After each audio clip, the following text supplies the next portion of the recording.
Subscribe करें Tejendra English school channel को और उस बेल आइकन को दबाएं हमारे लेटेस्ट वीडियो लेक्चर सबसे पहले पाने के लिए। Hello everyone and welcome back once again. This is your science teacher here, and this time I'm going to discuss the second chapter of grade 8 science NCERT textbook, that is microorganisms friend and foe. Students, as you can see here, this is the session plan of your chapter number 2, and in your chapter number 2 we are going to discuss all these topics here.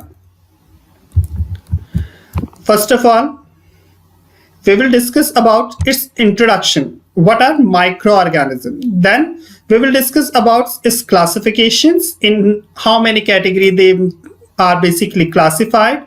Then we will discuss about its habitat. Then we will discuss about harmful microorganisms and friendly microorganisms. Then we will discuss about what is food preservation, what are the different methods by which we can preserve food, and lastly, we will discuss about what is nitrogen cycle and everything that you need to know about microorganisms. So let's begin.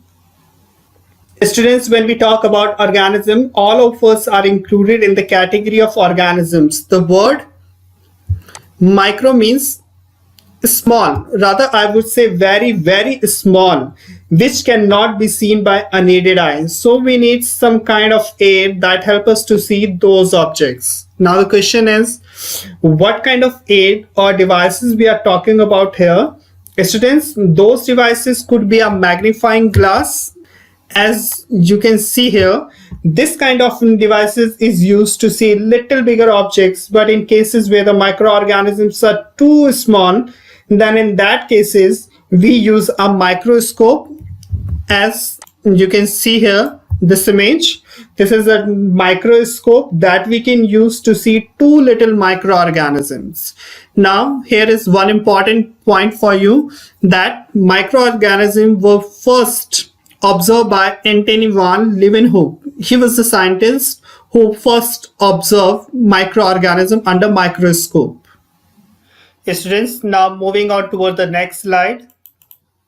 Students, microorganisms are basically classified into four main categories. Those are bacteria, fungi, algae, protozoa. Students, beside these, there is one more criteria that we consider, and that is virus. Students, microorganisms are basically classified into four main categories, that are bacteria, fungi, algae, protozoa. Students, beside these, there is one more criteria that we consider, and that is virus. The basic difference between these four and virus is that virus can survive and multiply only on a living host. So it requires a plant or an organism on which it can survive and multiply. Now we will discuss each and every category in detail. So moving on towards the next slide. The first one is bacteria. Students, bacteria are single-celled organisms and they have a rigid structure. This rigid structure is due to the presence of the cell wall, and due to this cell wall, they have a rigid structure. Some bacteria are good for our bodies. They help to keep the digestive system in working order and keep harmful bacteria from it. Even some bacteria are used to make medicines and vaccines too. But bacteria can cause trouble too, as with cavities, ear infection, tummy ache, or a sore throat. Students, bacteria are different types and they are classified on the basis of their different shapes. As you can see here, the first one is cocci, second one is bacillus, third one is spirochetes, fourth one is vibrios, and last one is spirilla. These are the different forms of bacteria that are basically classified on their shapes. Now moving on towards the next slide, fungi. Students, fungi are multi-celled non-green plant-like organism, and hence they cannot make their own food. They either live as parasites. Parasites means they depend on another organism for their nourishment, or they grow on the organic matter from where they get their nourishments, like for example your bread mold. As you can see here in your figure, bread mold, penicillin, aspergillus, these are all examples of fungi. Algae. Students, algae are simple plant-like organisms which are usually aquatic in nature. That's why they are usually found in aquatic habitats, means in the damp and marshy land areas and areas where mostly waters are available. And they contain a cell wall and chlorophyll and can make their own food.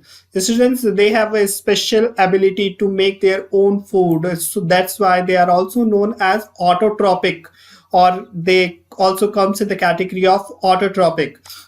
Why? Because they perform photosynthesis. Now, algae can be multicellular or unicellular in nature. They can be made up of one cell or more than one cell. And here are some examples of algae.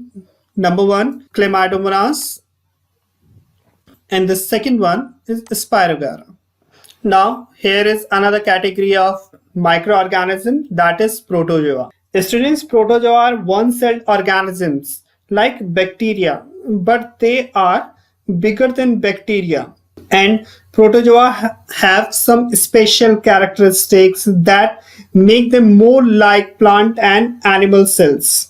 Like other microorganisms, some protozoas live independently while other lives as parasites. Protozoas are generally moisture-loving microorganisms, so mostly they infected through contaminated water. And here are some examples also of protozoas, that are amoeba and paramecium. Now moving on towards the next slide. Now here is the another category of microorganisms that we consider, that is virus. Students, as I said earlier, that viruses also considered as microorganisms, but viruses are little different from the other four category of microorganisms, because viruses reproduce only inside the cells of the host organism. Now, the host organism can be a plant, an animal, or a bacteria. Now, students, viruses are much smaller than bacteria, and they comes in different variety of shapes and size, as you can see here. Number one, HIV virus, hepatitis virus, Ebola virus, adenovirus, influenza virus, bacteriophage. As you can see them, these are all of different shapes and different sizes. Now, viruses are, as I said, viruses are much smaller than bacteria, so they can be seen under only an electron microscope because they are ultra microscopic in size. Now, moving on towards the next slide. Students, now the question is, where do microorganisms live, or where they basically found? Students, microorganisms are found everywhere, whether it is soil, air, water, in animals, plants, rocks, and even us, everywhere. In fact, students, our body is home to trillions of microbes, as they are found in hostile environment too, where nobody can survive, but these organisms can survive, whether they are North Pole, South Pole, desert, geysers and rocks, and in the deep sea even. Now, moving on towards this next slide. Students, microorganisms plays an important role in our lives. Some of them are beneficial in many ways, whereas some others are harmful and cause many diseases. As you can see here, I have listed here some uses as well as some harmful effect of microorganisms. Students, microorganisms are used for many purposes. As you can see here, like they are used in the creation of dairy items, from bread making process, in the field of alcoholic drinks, for making medicines, for making vaccines, for increasing the soil fertility, and in cleaning the environment also.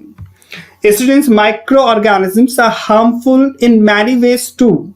Some of the microorganisms which causes diseases in humans, plants, and animals as well.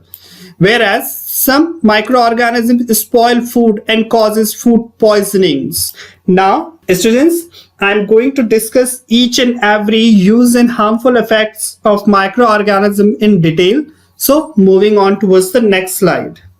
Students, first of all, we will discuss microorganism uses in creation of dairy items and bread making. Students, have you ever imagined how milk is converted into curd? Students, there is a bacteria called lactobacillus, which I have highlighted here it also, present in the milk. This lactobacillus bacteria multiplies in milk and create a chemical called lactic acid. This lactic acid convert milk into curd. In the same way, there is another microorganism called yeast that is used to make bread soft and spongy. Students, as you know that sugar is one of the basic ingredients of bread making process. So when yeast is added into bread dough, it eats the sugar and digests it and gives off CO2 gas, which causes bread to rise. Students, do you know that there is a kind of protein called gelatin present in the flour that is used to make bread? The CO2 gas bubbles expand the gelatin protein in the dough. In baking process, the gas expands more as the dough is heated. So that's how these dairy items and bread making process is processed. Students, microorganism also plays a vital role in commercial field also. Microorganisms are used for the large scale production of alcohol, wine, and vinegar also. Yeast is such a microorganism that is used in baking industry to make bread, pastries, and cakes because yeast helps in fermentation. Students, now the question is, what is fermentation? Students, fermentation is the process by which the yeast converts sugar into alcohol. As I already told earlier, that sugar is the basic ingredient of baking industry, and sugar is used in baking industry because yeast eats this sugar and gives off carbon dioxide gas, which causes dough to rise and thus make it soft and fluffy. Now here, Pasteur. Louis Pasteur was the scientist who discovered the process of fermentation in dough in 1857. Now moving on towards the next slide. Students, have you ever noticed whenever you fall ill, the doctor may give you some antibiotic tablets, capsule, and injections? Students, do you ever think why doctor gives us these antibiotic medicines? Students, doctor gives us these antibiotic medicines because these antibiotic medicines can kill or stop the growth of disease causing microorganisms in our body. These antibiotics cure a variety of diseases in humans, and in fact not only in humans, even in animal and plants also.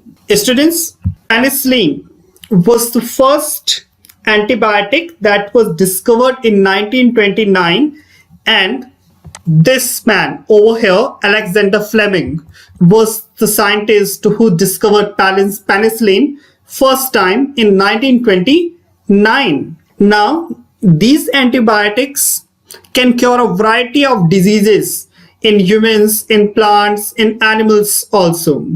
Now here is a question: what precautions should be followed while taking antibiotics and why we should follow these precautions? Students, it is important to remember for you that antibiotics should be taken only on the advice of a qualified doctor Also, you must complete the course prescribed by the doctor. If you take antibiotics when not needed or in wrong doses, means in wrong way, then it may hurt, then it may make the drug less effective when you might need it in future. Also, antibiotics taken unnecessarily may kill the beneficial bacteria in the body. Means if you take antibiotics unnecessarily, then it will kill the necessary bacteria that is very important for our body, for the consumptions or for the digestion of the food. Then these antibiotics will kill that bacteria and it affects our digestion process. Students, as you can see here, there is a term vaccine. So before moving on towards the topic, first of all, it is necessary for all of you to understand that what is vaccine. Student, vaccine is a substance that is used to stimulate the production of antibodies and provide immunity against one or several diseases. Now again, here is a question that what are antibodies? Students, antibodies are the proteins that are basically manufactured by our body automatically to fight against the foreign substances. So, when a disease-carrying microbe enters our body, the body produces antibodies to fight the foreign substances. The body also remember how to fight these microbes if these microbe enters again in our body. So if dead or weakened microbes are introduced in a healthy body, the body fights and kill them by producing suitable antibodies. And these antibodies remain in our body and we are protected from the disease causing microbes. Now moving on towards the next slide. Students, as you know that plants require a lot of nitrogen to make proteins, but after harvesting the crops, soil becomes deficient in nitrogen. Students, you also know that there are about 78%. Students, as you also know that there are about 78% of nitrogen in our atmosphere in gaseous form, but plants can't use this gaseous nitrogen in this form. So in the soil there are certain kind of bacteria like rhizobiums. There are many kind of bacteria present in the root nodules of plants. Students, see here in this figure, these are the root nodules where the rhizobium bacteria are basically present. These rhizobium bacteria converts the gaseous nitrogen into usable form to make it easier for the plants to absorb it, and thus how these bacteria makes the soil fertile or increases the soil fertility. Now moving on towards the next slide. Students, as you can see here, the heading cleaning the environment. Microorganisms or microbes plays a very vital role in cleaning our environment because these microorganisms decompose organic waste and dead remains of plants and animals into simpler substances by the process of biodegradation, and thus how they help us in getting rid of these harmful and smelly substances and clean up our surrounding environment. Now moving on towards the next slide. Students, now from this slide we will discuss the harmful effects of microorganisms in plants, animals and in human also. So let's start. But before moving on towards the topic, it is necessary for all of you to understand that what are pathogens. Students, pathogens are basically the disease causing microorganisms. Microorganisms that causes diseases in humans, in plants and in animals also. These all microorganisms comes in the category of pathogens. Students, these pathogens enter our body through the air we breathe, the water we drink or the food we eat. They can also get transmitted by direct contact with an infected person or carried through an animal. Some diseases that are most prevalent or most common disease that are basically caused by these pathogens are polio, cholera, mumps, rabies, malaria, etc. There are many diseases that are basically caused by these pathogens. Students, some microbes can even directly enter our body, just a small cut on our skin, just through a small cut on our skin. Students, some microbes can even directly enter our body just through a small cut on our skin. For example, here, as you can see here, this one is the Streptococcus bacteria that can enter our body just through a small cut on our skin or through an open wound in our body. Now moving on towards the next slide. Students, there are some microorganisms that need a carrier, means that need a medium to transfer from one to another. So here is an example of this, that is Anopheles mosquito. Anopheles mosquito work as a carrier for the microorganism Protozoan Plasmodium vivax. Students, some microorganism needs a carrier to transmit diseases. Carrier means they need a certain kind of medium to transfer from an infected person to a healthy person. As you can see here, this is an image of an Anopheles mosquito to work as a carrier for Plasmodium vivax, the protozoan Plasmodium vivax, to transmit the disease to the host. And once this Plasmodium vivax enters in the body, the Plasmodium start destroying the red blood cells. This led to the complications such as anemia and hypoxemia. Student, hypoxemia basically is a condition when there isn't any enough oxygen in the tissues to sustain bodily functions, and thus how such kind of microorganism transmit diseases from an infected person to a healthy one. Now moving on towards the next slide.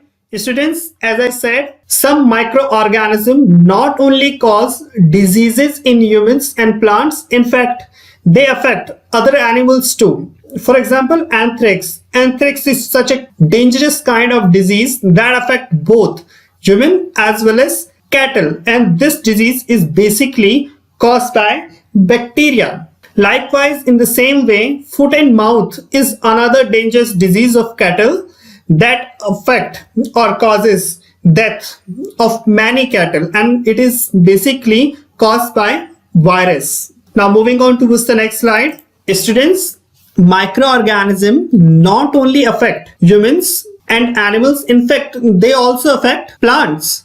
Some microorganisms cause diseases in plants such as wheat, rice, potato, sugarcane, orange, apple, and there are many fruits or vegetables that are basically affected by such kind of microorganisms. And due to these microorganisms, the production or the yield of such kind of crops reduces. And these microorganisms can be controlled by the use of certain kind of chemicals or pesticide which help to kill these microorganisms which affect the yield of crops. Students, have you ever experienced that you were invited by one of your friends to a party and you ate a variety of food stuff there, and on reaching home you started vomiting and had to be taken to a hospital? The doctor said that this condition could be due to food poisoning. Now the question is, how food can become a poison? Students, food poisoning could be due to the consumption of food spoiled by some kind of microorganism like bacteria, protozoa, any kind of microorganism. Microorganisms that grow on our food sometimes produce toxic substances. These makes the food poisonous, causing serious illness and even death also. Students, so it is very important for us to preserve our food to prevent it from being spoiled. Now, from the next slide, you will understand what is food preservation and how can we preserve our food from being spoiled. Students, Food preservation is a process by which we can preserve our edible items like fruits, vegetables, any edible items from getting spoiled. And by this, we can increase the life of our food product and enable its storage and supply for a longer time. And by doing food preservation, the nutritive value, the flavor, the color of the foods remain same. There isn't any changes in our edible items. Now, from the next slide, you will learn the different ways by which you can preserve your food items.